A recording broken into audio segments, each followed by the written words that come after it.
Hey guys, welcome back to my channel. और मैंने पिछले पार्ट तक आपको बताया था कि कैसे वो मैं कोचिंग में जो मेरी एम्बैरेस वाली मोमेंट थी वो, और फिर क्या अब मैं वो बताने वाली हूँ कि मेरे क्लास में जो लड़की थी कुछ जो दूसरे सेक्शन से एक्सचेंज के 8 में आई थी, उनको मतलब ऐसा था कि ठीक है भाई, हम लोग डिस्टर्ब नहीं कर रहे, अगर कोई पढ़ रहा है तो पढ़ो। पर ऐसा होता था ना कि एक पीरियड ख़त्म हुआ और बीच मतलब टीचर निकल के गए और दूसरे टीचर्स को आने में टाइम लग रहा है, तो वो टाइम उसमें हम लोग बात करते थे, ऐसे कुछ कुछ खेलते वेलते थे। तो आगे मैं तो बैठी रहती थी पहले तो, और बकवास करती थी, यार तुम लोग चुप हो जाओ यार, मैं पढ़ रही हूँ यार। अरे एक तो तुम बीच में ऐसे पढ़ रही हो, इतना शोर होगा, और हम लोग ऐसे कुछ हुड़दंग नहीं मचा रहे, नॉर्मल बातें कर रहे हैं। और नॉर्मल चीज़ खेले नहीं कि उस पर लग गया हो, ऐसा कुछ भी नहीं। मतलब स्टाइल मारना होता था। स्टाइल भी कैसे मारेगी, स्टाइल भी नहीं था मारने के लिए उसके बाद। तो फिर ऐसे दिखाना होता था कि यार तुम लोग मस्ती कैसे कर रही हो यार, मस्ती मत करो, मुझे मेरी जल रही है। तो ऐसा था। तो हम लोगों ने कहा कि देखो, पढ़ने वाला बच्चा कहीं भी पढ़ लेता है, तो इस लॉजिक से तो देखा जाए तो तुम तो बहुत कम शोर कर रहे हैं हम लोग, तुम तो ट्रैफिक में भी पढ़ सकती हो। ऐसा मतलब बोला नहीं था, हम लोग सोच रहे थे और ऐसे बोलते हैं हाँ हाँ ठीक है ठीक है। फिर हम लोग हिल ही रहे थे, कुछ रुके वुके नहीं थे, क्योंकि बकवास बातें कौन रुकेगा। फिर टाइम आ गया था हमारे फर्स्ट टर्म का, जो MCQ बेस्ड होने वाला था। तो वो अनाउंस हो गया था कि अपने अपने स्कूल में ही सबका सेंटर दिया जाएगा। और हमारे स्कूल वाले मतलब ठीक है, एक हद तक कि मतलब वो ऐसे चीटिंग नहीं करवाते थे, मतलब बाकियों कि मैंने सुना हुआ है तो वो टीचर्स लोग आके MCQ का आंसर एकदम बता के जा रहे हैं या बोर्ड पे लिख दे रहे हैं या ऐसे दे रहे हैं, ठीक है आप वो मत करो। बट स्ट्रिक्ट से भी बहुत ज़्यादा कि कोई हिलेगा नहीं, ऐसा वैसा बहुत था। बट हम लोग ने थोड़ी थोड़ी कर ली चीटिंग, जिसमें कर सकते थे कर ली, क्योंकि मैं आपको आगे बताऊंगी कि टर्म 2 में बिल्कुल सेंटर तो हमारा नेटवर्क गया, जो बहुत बहुत कुछ हिलने भी नहीं देता। ठीक है, MCQ में आप थोड़ा बहुत चोरी कर भी लेते हो, पर सब्जेक्टिव में आप क्या चोरी करोगे, आप चोरी करने से अच्छा खुद लिख लो ना, पढ़ के आओ, थोड़ा हो जाता है। तो ऐसा था। तो हम लोग सोच रहे थे कि टर्म 1 में ही चोरी थोड़ा बहुत कर लेंगे। तो फिर हमारा पहला दिन एग्ज़ाम था, ऐसे कंप्यूटर ये सब फिर सारे मेन सब्जेक्ट का MCQ बेस्ड। उसके बाद वो होने के बाद हम लोग ऐसे मिलाते थे आके कि कितना सही है। मतलब ऐसा नहीं कि तुरंत टॉपर की तरह मिलाने लगा, या कुछ बच्चे जो मिलाते हैं वैसा कुछ भी नहीं था। ऐसे घर जाते थे या कभी ऐसे मन कर गया तो ऐसे देखते थे कि यार मैंने ये मारा है, ऐसे सही है। और कुछ कुछ यूट्यूब्स पे भी आंसर आ जाते थे, तो उस पर भी देखते थे कि क्या है, कितना सही हुआ है, ऐसे एक अंदाज़ पता चल जाता है। अब ऐसे ही नॉर्मल चलते रहता है, स्कूल से कोचिंग में हम लोग बहुत मस्ती करते हैं, यहाँ घूमते हैं वहाँ घूमते हैं। कभी कभी कोचिंग की क्लासेस ऐसी टाइम पे कैंसिल होती है, जैसे मैं तो मेरा घर दूर में था, गांव में, तो आने में मुझे थोड़ा ज़्यादा पहले मुझे निकलना पड़ता था। और श्रुति का तो बगल में ही था मार्केट पे, तो मैं जाती थी, फिर श्रुति वहीं पे मुझे मिल जाती थी आधे रास्ते से। ऑटो पे बैठ के साथ में चलते थे, या वहाँ से श्रुति का जहाँ पे घर था ना, वहाँ से वॉकिंग डिस्टेंस पे भी था सर का घर, तो मैं ऑटो से उतर जाती थी, या ऑटो पे कभी बैठ के वो मेरे साथ ही चल लेती थी। फिर हम लोग पैदल भी चल जाते थे कभी कभी। ऐसा था कि मतलब श्रुति के घर पे रुकी और फिर वहाँ से पैदल श्रुति को लेके चली गई, ऐसा था। फिर ये सब होने लगा। उसके बाद आया टर्म 1 का रिज़ल्ट।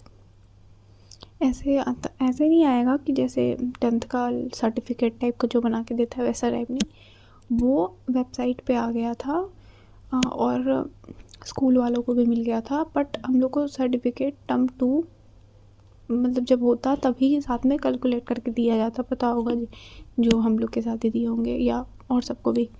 तो वैसा था। तो आ गया था रिज़ल्ट, तो रिहाज सर तो हम लोग को बता रहे थे, और हमारी जो एक्स फ्रेंड थी उसको मतलब काफ़ी कम मार्क्स आए थे, और कुछ कुछ सब्जेक्ट में तो बहुत कम मार्क्स आए थे। तो हम लोग ऐसे शॉक में हैं, और हम लोग ऐसे डरे हुए थे जब हम लोग को पहले रिज़ल्ट नहीं बता रहे थे सर, कि मतलब हाँ बेटा लोड हो रहा है, मैं बता रहा हूँ, मैंने आप लोग का लिख के रखा है, बस मैं निकाल ही रहा हूँ।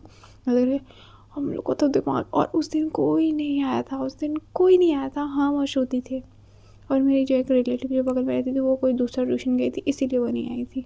और इतना ज़्यादा डर लग रहा है। फिर सर ने बताया, हम लोग का तो सही था मार्क्स, और फिर हम लोग को एक्स के लिए बहुत बुरा लग रहा है कि यार, और फिर भी तब भी हम लोग जाके खाना पीना कर रहे हैं। मतलब ऐसे बुरा तो लग रहा था, ऐसा नहीं था कि इसका कब मकसद क्या, बट बुरा लग रहा था। उसके बाद हम लोग कुछ खाए पिए, उसके बाद वापस घर गए। उसके बाद उसको बताया कि दोबारा ऐसे ऐसे आया है। फिर कल मिली थी, स्कूल में मिली, फिर से बातें हुआ कि हाँ ठीक है, टर्म 2 में देख लेना, अच्छे से हो जाएगा, ये थोड़ा ख़राब गया है तो ये सब।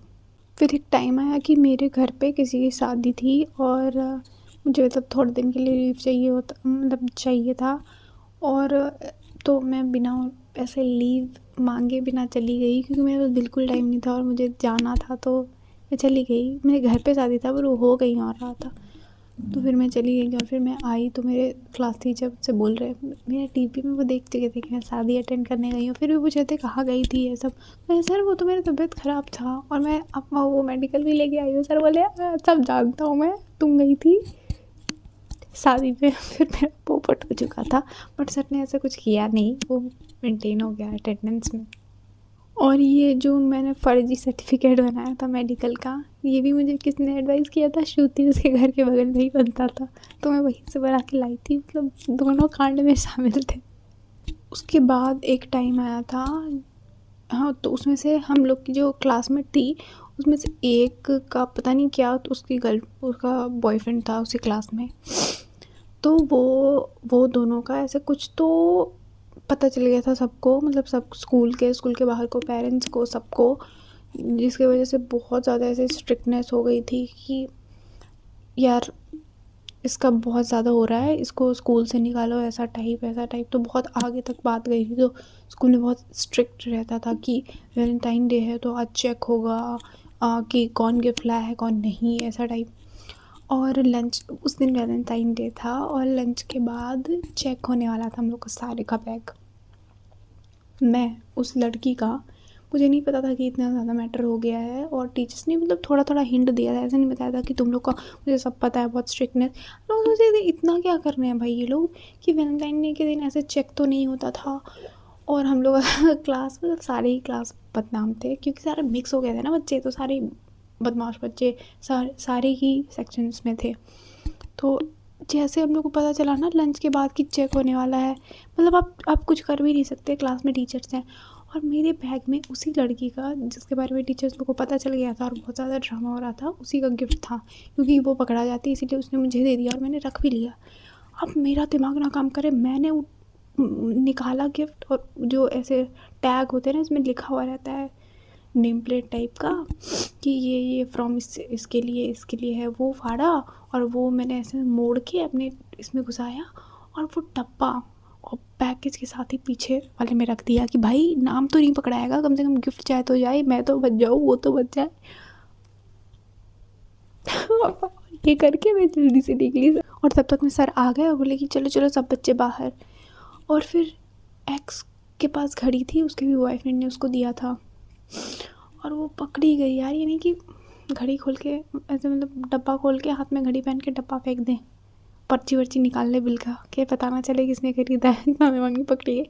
फिर बाद में मैंने उसे बचा ही लिया था हम लोगों ने। ये आगे की स्टोरी मैं अगले पार्ट में बताऊँगी कि वो कैसे बची थी, क्या हुआ था। तो तब तक के लिए बाय बाय।